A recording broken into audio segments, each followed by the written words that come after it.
আসসালামু আলাইকুম। এক্সপ্লয়েটি থেকে আমি একটি পোস্ট সফটওয়্যার নিয়ে এসেছি। পোস্ট সফটওয়্যারটা হচ্ছে ভিডিও প্রোডাকশন শপের জন্য। ভিডিও প্রোডাকশনের যে শপগুলো থাকে সেই শপে আমাদের এই পোস্ট সফটওয়্যারটি ব্যবহার করে কি কি সুবিধা পাবেন সেটা যদি বলি, যেরকম আপনার ভিডিও শপে ভিডিও শুটিং হয়, এডিটিং হয়, কালার গ্রেডিং হয়, তারপর মোশন গ্রাফিক বা ওয়েন্ডিং ভিডিও অথবা যেসব হচ্ছে অন্যান্য যে কন্টেন্ট, ভিডিও কন্টেন্ট বা রিলস বা শর্টস এগুলো থাকে, সেটা হচ্ছে কাজগুলো অনেক সময় প্রজেক্ট বা সময় বা সার্ভিস ভিত্তিক। তাই এই সময়গুলোতে আপনি এই পজ সফটওয়্যার দিয়ে ম্যানেজ করলে পুরো ওয়ার্কফ্লো এবং অনেক কাজ সহজ এবং স্বচ্ছ এবং প্রফেশনাল করে তুলবে। এটা দিয়ে আপনি প্রজেক্ট ভিত্তিক যে কাজগুলো হয়, কোটেশন করা, সেগুলোর আবার বিলিং করা, আবার ড্রাফট করা, সেগুলো আপনারা এখান থেকে করতে পারবেন। এখান থেকে সার্ভিস বেস কাজ করতে পারবেন। এর পাশাপাশি ক্লায়েন্টের ডাটা এখানে থাকার কারণে ক্লায়েন্টকে আপনি অনেক সময় মেসেজ দেওয়া বা ক্লায়েন্টের হিস্ট্রিগুলো চেক করা এখান থেকে করতে পারবেন। এরপরে ইনভয়েসটা এখান থেকে আপনি ম্যানেজ করতে পারবেন। তারপরে এখান থেকে যে ডকুমেন্টগুলো সেটাও ম্যানেজ করতে পারবেন। এখানে কস্টিং এর যে বিষয়গুলো থাকে সেগুলো এখান থেকে ম্যানেজ করতে পারছেন। এবং এখান থেকে আপনি যে বিষয়গুলো থাকে হচ্ছে মাল্টি ব্রাঞ্চ সিস্টেম হওয়ার কারণে, অনেকগুলো ব্রাঞ্চ থাকার কারণে স্টক ট্রান্সফারের যে বিষয়গুলো থাকে সেটাও করতে পারছেন। আবার এখান থেকে রিপোর্ট পাচ্ছেন, দৈনিক, সাপ্তাহিক, মাসিক সবকিছু রিপোর্ট পাচ্ছেন। এই হচ্ছে আমাদের এই পোস্ট সফটওয়্যারের একটা ওভারভিউ দিলাম। প্রত্যেকটা মডিউল একটা ওভারভিউ মানে দিলাম। তারপরেও যদি বলি, এখানে ড্যাশবোর্ডে যা পাচ্ছেন, আমাদের এই যে যতগুলো ব্রাঞ্চ আছে সেই ব্রাঞ্চগুলো এখানে দেখতে পারবেন। ব্রাঞ্চের যে বিষয়গুলো এখান থেকে ডেটগুলো ফিল্টার করতে পারবেন এবং এখানে যে বিষয়গুলো total sale, net, invoice due, total sale return, total purchase due, total purchase return এবং এক্সপেন্সটা পাচ্ছেন। এবং সেলসের যে লাস্ট 30 দিন, সেই 30 দিনের একটা গ্রাফিক্যাল চার্ট দেখতে পাচ্ছেন। ফিনান্সিয়াল ইয়ার যে প্রত্যেক মান্থলি কোন অবস্থায় থাকবে সেটা একটা গ্রাফিক্যাল চার্ট দেখতে পাচ্ছেন। Sales payment due, purchase payment due, তারপর হচ্ছে product stock alert, sales order এবং পেন্ডিং শিপমেন্ট এগুলো পাচ্ছেন। এবং এটা রিসেন্ট কিছু যে ইয়েগুলো থাকে সেগুলো এখান থেকে ম্যানেজ করতে পারছেন। এবং এখান থেকে ব্রাঞ্চ ওয়াইজও আপনি নিতে পারছেন, আবার হচ্ছে গ্লোবালও দেখতে পাচ্ছেন। এটা হচ্ছে যেহেতু ড্যাশবোর্ডে কিছু রিসেন্ট কিছু মানে সর্বোচ্চ 5টা দেখতে পারবেন। এরপর বাকিগুলো হচ্ছে আপনি আপনার কাছে সেখানে ডিটেলসে সব পাবেন। এরপর যদি ইউজার ম্যানেজমেন্টের কাছে ইউজার রিলেটেড যত কিছু বলি, সেইগুলো ইউজারগুলো এখান থেকে অ্যাড করা, এডিট করা, ডিলিট করা, ভিউ করা, মানে ইউজার রিলেটেড যত কিছু আছে সবগুলো এখান থেকে ম্যানেজ করা যাবে। রোল থেকে রোল রিলেটেড যত ইস্যু আছে সবগুলো ম্যানেজ করা যাবে এবং প্রত্যেকটি ইউজার কিন্তু কোনো না কোনো রোলের আন্ডারেই পড়বে। এরপর যে সেলস কমিশন এজেন্টে যাই, এর থেকে কমিশন এজেন্টে অ্যাড করে দেবে এবং কত পার্সেন্ট কমিশন অ্যাড করতেছি সেটা যদি করে দিই, দেওয়ার পরে সে তাকে অ্যাড করে দিলে পারে, সে যা সেল করবে এই যে আমাদের কমিশন এজেন্টের যে বিষয়টা, এটা যে যত সেল করবে তারপরে কমিশনটা অটোমেটিকলি পেয়ে যাবে। তারপরে কন্ট্যাক্টে যদি যাই, তাহলে কন্ট্যাক্ট রিলেটেড যত কিছু আছে সবগুলো এখান থেকে ম্যানেজ করা যাবে। সাপ্লায়ার থেকে সাপ্লায়ারটা ম্যানেজ করবেন। সাপ্লায়ার যেরকম অ্যাড করা, এডিট করা, ডিলিট করা, ভিউ করা, ডিঅ্যাক্টিভ করা বা এখান থেকে পার্সেস যে বিষয় পে করা সবকিছু করতে পারবে।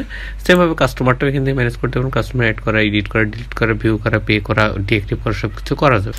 কাস্টমার গ্রুপটা কেন প্রয়োজন সেটা যদি বলি, কারণ আমার 20,000 কাস্টমার আছে, এর ভিতরে 5,000 কাস্টমারকে একটা অফার দিব, কারণ তাদেরকে অফার আন্ডারে দিয়ে আমরা একটা ভালো একটা সেল করতে চাই।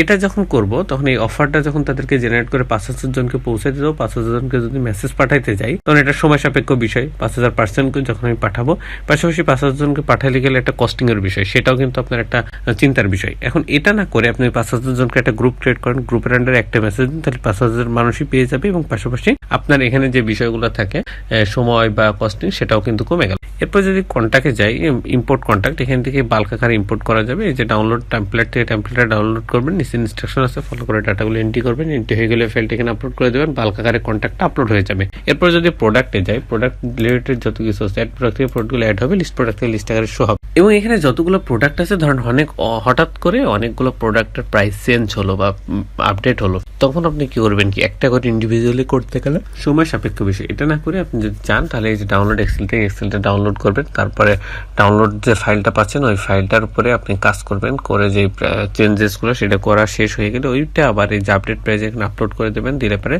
বাল্ক আকারে প্রোডাক্টের প্রাইস যেটা আপডেট হয়ে যাবে। এরপরে যদি আমরা প্রিন্ট যাই, প্রিন্ট লেভেলটা এখান থেকে বারকোডটা প্রিন্ট করবে এবং প্রত্যেকটা বারকোড প্রিন্টের পাশাপাশি পেজ প্রিন্টারের যে স্টিকারে কি কি শো করবে সেটা এখান থেকে আমরা অ্যাড করে দিতে পারবো, যেমন product name, business name, printing date বা প্রোডাক্টের প্রাইস সবগুলো এখান থেকে ম্যানেজ করে দিতে পারবো।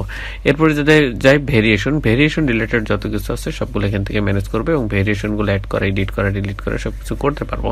তারপর ইম্পোর্ট প্রোডাক্ট, এখান থেকে প্রোডাক্ট ইম্পোর্ট করতে পারবো এবং এখান থেকে প্রোডাক্ট অ্যাড করা, এডিট করা, বা এখানে যে দেখবেন একটা টেমপ্লেট আছে, টেমপ্লেটটা ডাউনলোড করবেন, ডাউনলোড করে ইনস্ট্রাকশন আছে নিচে, ফলো করে ডাটাগুলো এন্ট্রি করবেন ওই ফাইলে, এন্ট্রি হয়ে গেলে ফাইলটা এখানে আপলোড করে দেবেন বাল্ক আকারে। তাহলে হচ্ছে ইম্পোর্ট কন্ট্যাক্টটা বা প্রোডাক্ট প্রোডাক্টটা আপলোড হয়ে যাবে বাল্ক আকারে। তারপর যদি ইম্পোর্ট ওপেনিং স্টকে যাই তাহলে সেম ভাবে এখান থেকে টেমপ্লেটটা ডাউনলোড করবেন, নিচে ইনস্ট্রাকশন আছে ফলো করে ডাটাগুলো এন্ট্রি করবেন, এন্ট্রি হয়ে গেলে ফাইল ঠিকানা আপলোড করে দেবেন, বাল্ক আকারে ওপেনিং স্টকটা আপলোড হয়ে যাবে। এরপর যদি আমরা সেলিং প্রাইস গ্রুপটা যাই ম্যানেজ করতে পারবো, ইউনিটটা এখান থেকে ম্যানেজ করতে পারবো, ক্যাটাগরি সিলেক্টেড ক্যাটাগরিগুলো ম্যানেজ করতে পারবো, ব্র্যান্ড এখান থেকে ম্যানেজ করতে পারবো এবং ওয়ারেন্টিসের যে বিষয়গুলো থাকে সেগুলো এখান থেকে ম্যানেজ করতে পারবো। এরপর যদি পার্সেসে যাই অ্যাড পার্সেসে পার্সেসগুলো অ্যাড করবো, লিস্ট পার্সেসে সেটা লিস্ট আকারে শো হবে এবং এই যে লিস্ট আকারে যে পার্সেসগুলো শো হচ্ছে এখান থেকে যদি আমরা পার্সেস রিটার্ন করি সেটা লিস্ট পার্সেস রিটার্নে শো হবে। এরপর যদি আমরা সেলসে যাই সেলস মডিউলে অল সেল থেকে সেলগুলো মানে অ্যাড সেল থেকে সেলগুলো অ্যাড করবে এবং অল সেলে সেগুলো শো হবে এবং পোস্ট থেকে যেগুলো আপনি সেল করবেন সেটা লিস্ট পজে গিয়ে শো হবে এবং অ্যাড ড্রাফটে যে ড্রাফট অ্যাড করবেন সেটা লিস্ট ড্রাফটে গিয়ে শো হবে এবং সেম ভাবে অ্যাড কোটেশন থেকে যদি অ্যাড করি সেটা অ্যাড কোটেশন থেকে অ্যাড করলে লিস্ট কোটেশনে গিয়ে শো হবে এবং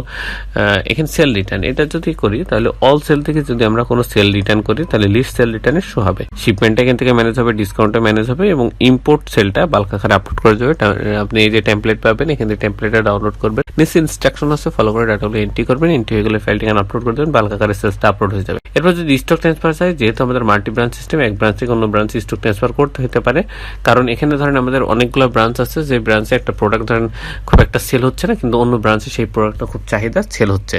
এন্ড এই যে সেলসের যে বিষয়টা থাকে এই সেলসের বিষয়টা ম্যানেজ করতে গেলে আপনার অবশ্যই কিন্তু ট্রান্সফারের বিষয়টা আপনাকে ইনক্লুড করতে হবে। যারা অ্যাড স্টক ট্রান্সফার থেকে অ্যাড হবে লিস্ট স্টক ট্রান্সফার লিস্ট আকারে শো হবে, এবার stock adjustment add stock adjustment থেকে অ্যাড হবে, লিস্ট স্টক অ্যাডজাস্টমেন্ট লিস্ট আকারে শো হবে। এক্সপেন্স অ্যাড এক্সপেন্স থেকে এক্সপেন্সগুলো অ্যাড করবো, লিস্ট এক্সপেন্স থেকে লিস্ট আকারে শো করবে এবং এক্সপেন্স ক্যাটাগরি এখান থেকে ক্যাটাগরিগুলো অ্যাড করে এডিট করে ডিলিট করে সবকিছু করে দিতে পারবো। এরপর যদি রিপোর্টে যাই এখানে যত ধরনের কার্যক্রম সম্পন্ন করবো সব ধরনের কার্যক্রমে আমি কিন্তু রিপোর্ট পাবো। এটা হতে পারে আপনি গ্লোবালি প্রত্যেকটা ব্রাঞ্চ ওয়াইজও পাইতে পারেন, গ্লোবালও পাইতে পারেন। আবার যতটুকু ডেট প্রয়োজন ততটুকু ডেটও আমরা সেটা নিতে পারছি, প্রিন্ট করতে পারছি এবং আমাদের কাছে আমরা সেটা সংরক্ষণ রাখতে পারছি। কি কি রিপোর্ট পাচ্ছি সেটা যদি বলি, প্রফিট এবং লস রিপোর্ট পাচ্ছি, purchase and sale report, tax report, supplier and customer report, customer group report, stock adjustment report, stock তারপর ট্রেন্ডিং প্রোডাক্ট, তারপর item report, product purchase report, product sale report, purchase payment report, sales payment report, expense report, register report, sales representative report এবং এইসব রিপোর্টগুলো পাচ্ছি globally এবং আমরা branch wise নিতে পারছি এবং সব ধরনের প্রোডাক্ট হিসেব করে আমরা রিপোর্টগুলো জেনারেট করতে পারছি। এই যে রিপোর্টগুলো পালাম, এরপরে যদি আমরা বলি অ্যাক্টিভিটি লগটা হচ্ছে আমার এই প্রসেপ্টের সিসি ক্যামেরা, যেরকম আমাদের শপে আমরা সিসি ক্যামেরা লাগিয়ে ওই সিসি ক্যামেরা যতটুকু রেঞ্জ থাকে ওর ভিতরে যে কাজ করে সেই কাজের রেকর্ডগুলো আমার কিন্তু ইয়েতে থাকতেছে।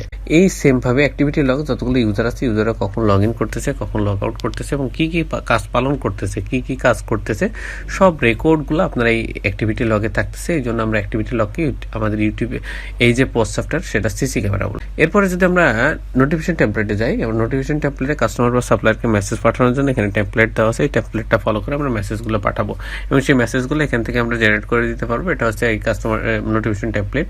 এরপর যে সেটিংসে যাই, সেটিংসে হচ্ছে বিজনেস রিলেটেড যত কিছু আছে সবগুলো এখান থেকে সেটিংসে থেকে সেট করা যাবে। এখান থেকে আমরা বিজনেসটা যেভাবে সেট করবো পুরো সফটওয়্যার পরে বিজনেসটা সেইভাবে চলবে।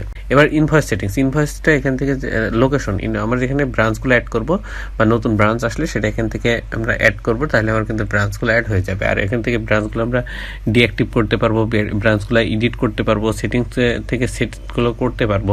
এটা হচ্ছে ব্রাঞ্চগুলো করতে পারবো। পাশাপাশি ইনভয়েস থেকে সেটিংস করে দেবো, ইনভয়েসটা এখান থেকে যেভাবে সেট করবো পুরো সফটওয়্যার ইনভয়েসটা সেভাবেই প্রিন্ট হবে। বারকোড সেটিংস এখান থেকে বারকোডটা যেভাবে সেট করে দেবো পুরো সফটওয়্যার বারকোডটা সেভাবে চলবে। রিসিপ্ট প্রিন্টার থেকে প্রিন্টারটা কনফিগারেশন করবো, টেক্সট থেকে টেক্সটটা যেভাবে সেট করে দেবো সেভাবে পুরো সফটওয়্যার টেক্সট অ্যাপ্লিকেবল হবে। প্যাকেজ সাসপেন্ড এক্সপ্লয়েট থেকে নিতে হবে, এক্সপ্লয়েট থেকে নেওয়ার জন্য আমার স্ক্রিন দেওয়া নাম্বার এবং ভিডিও ডেসক্রিপশন ডিটেলস দেওয়া আছে, এখান থেকে যোগাযোগ করতে পারেন। আমাদের পুরো সফটওয়্যারটার যে ওভারভিউ আপনাদেরকে দিলাম আশা করি বুঝতে পেরেছেন। প্রত্যেকটা মডিউল আমরা ডিটেলস আলোচনা করেছি, এখানে কোনো ওভারভিউ ভিতরে আমরা কিন্তু কোনো মডিউল অপারেশন করে দেখাইনি। অপারেশনাল যে বিষয়টা সেটা আমাদের প্রত্যেকটা মডিউল ওয়াইজ আলাদা আলাদা করে ভিডিও রেকর্ড করে আমাদের ইউটিউব চ্যানেলে রাখা আছে। ইউটিউব চ্যানেল নাম এক্সপ্লয়েটি, এটা গেলে আপনি দেখতে পাবেন। আমরা যদি আমাদের ইউটিউব চ্যানেল নিয়ে যাই, এটা হচ্ছে এক্সপ্লয়েটি নামে আমাদের ইউটিউব চ্যানেলে আসবেন, আসার পরে দেখবেন যে প্লে লিস্ট বলে একটা অপশন আছে, প্লে লিস্টে যাবেন, প্লে লিস্টে গিয়ে দেখবেন পোস্ট সফটওয়্যার নামে একটা প্লে লিস্ট আছে, 12টা ভিডিও আছে। পোস্ট সফটওয়্যার নামে যে প্লে লিস্ট আছে এখানে 12টা ভিডিও, প্রত্যেকটা মডিউল সফটওয়্যারের প্রত্যেকটা মডিউল ডিটেলস আলোচনা করা আছে। এখান থেকে আপনি প্রত্যেকটা বিষয় ওখানে এক্সপ্লেন করা আছে, আপনি দেখে নিতে পারেন। তারপরে যদি কোনো প্রয়োজন হয় বা যে কোনো বিষয়ে আমাদের দরকার হয় সেটা আপনার অবশ্যই স্ক্রিন দেওয়া নাম্বার এবং ভিডিও ডিসক্রিপশনে ডিটেলস দেওয়া আছে, এখান থেকে যোগাযোগ করতে পারেন।